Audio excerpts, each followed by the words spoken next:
You're fine. Okay. So who's like really into their health and like cares about what they eat, like enjoys exercise?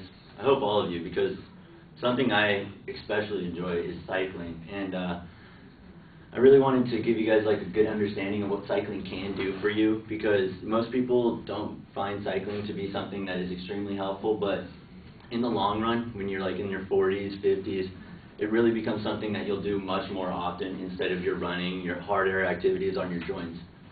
A little reason why I chose this is because I have family that's always been in the cycling industry, whether it be at a bike shop or up in a high like corporation. My mom worked for Jack's Bicycle Centers as like just under the president, the owner of the company, just did like all of his errands and stuff. And my uncle was actually is the vice president of Jack's Bicycles, and is used to be like the president or vice president of GT, which is a pretty good bicycle company.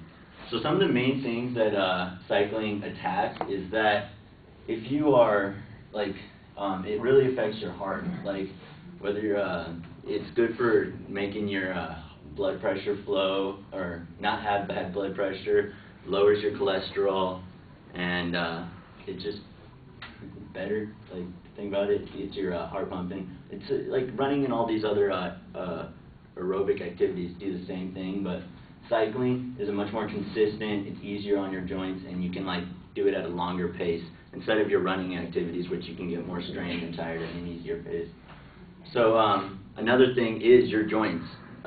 Joints wear down the cartilage in your knees, especially when you're running. You do those activities on hard surfaces. Cycling is a fluid motion that, if done correctly, you have the right position in your body. If it's correct, you can form good strength in the back, and it's good. But over time, if you run, your knees, the cartilage especially breaks down. And if cycling, like I said, is fluent, so it's not as hard on your knees, and it's not an impact sport where that you will hurt yourself over time. Other than like other aerobic activities like running, jogging, jumping, like yoga, all those other ones, you get to see things when you go jogging or cycling. It lowers your stress level in terms because of that, because by riding a bike, you release or doing all aerobic activities, you release endorphins, which in turn give you make you feel in a better mood. So, but like at the same time, if you're cycling, you get to go to like new places, you get to enjoy new areas. I just Saturday just went. If you guys just go straight up Yorba Linda towards Savvy Ranch, took that ride all the way up, and got to see all those hills over there, which is a really cool ride because it's not very busy at all times. So another thing is that it's a good way to tone up and you know, shape up, tone up, get better breathing, and sorry, my bad. Oh, calories. Yeah, it's your calories. By doing a 15-minute ride, it's a day to and from, like say you want to go to a friend's house that's say like 15 minutes away, 15 minutes there, 15 minutes back. That bike ride, if you do that 3 days a week, over time you can lose up to 11 pounds in like a month. If you do that once or 3 times a week, every week for a month, 11 pounds is like about the estimated how much you can lose, which is pretty good. Like I wouldn't mind losing a couple pounds every once in a while.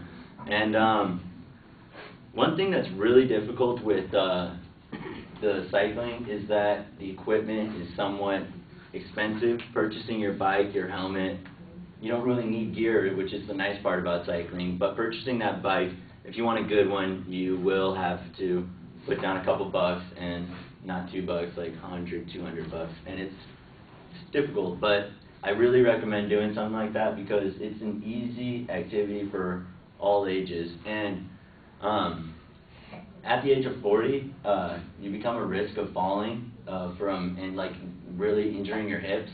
And I haven't noticed because I work at a retirement home, and just recently I've had to deal with some recent falls. And one man named Dick Larson, he's a really cool guy. He's He's 96 and he's still walking in an Alzheimer's department, which is somewhat uncommon without a walker or anything. He told me that, or I read in his history because he doesn't remember it, but he was cycling between the ages of 20 and 60, and he says that that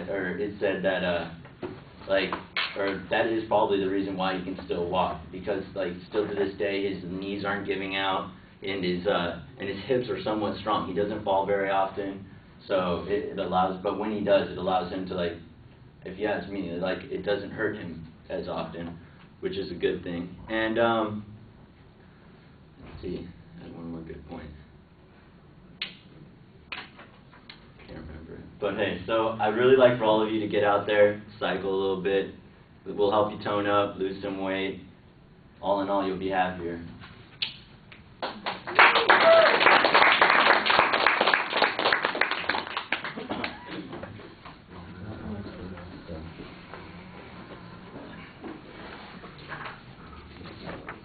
All right, Andrew, what did you think? I think Ian identified the topic very clearly, and the relationship for us to the topic is very clear. It's good for everybody. And he built up his credibility by using his personal background and also his family's background about the cycling industry. It's very good for us to, we can trust him because of that. And also, I think he didn't tell us, give us a preview about the speech, and also he paused several times and also lost one supposing point, I think. So yeah, it's very good, but I think needs a little bit more prepare maybe. All right. You picked out a couple of the things that I thought were a little problematic. There's not really much of a preview, and you need to kind of work on the structure a little bit. When you're delivering the presentation, you're talking about what the advantages are. You've got pretty clear statements on that, but it's not following any particular pattern, and it wasn't set up at the beginning. Also, at the end, when you're finishing the speech, I think you could save the structure a little bit if you could kind of go back and kind of just check off a few things that you talked about. I think that would help. The best evidence that you have is your personal experience and the example that you use of the guy that you work with at the rest home. You need some broader information. You need some deeper information. I have no doubt that, I don't think anybody doubts that cycling is probably pretty beneficial for you, but for instance, your argument about it being better for your joints and that sort of thing, I assume that's probably true. Is there any information that backs it up? Do doctors recommend it? Because one of those things that I got when I talked to my doctor about taking up cycling, he says, you should walk.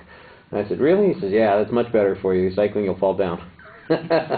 So if you're talking about safety kinds of issues, it's like, okay, what are the trade-offs and what information is there? And I think you could use more data to back up your speech. Your personal experience is really good. I like the way that you kind of visualize the ride that you took, for instance, because that also gives us the ability to kind of identify with what you're talking about.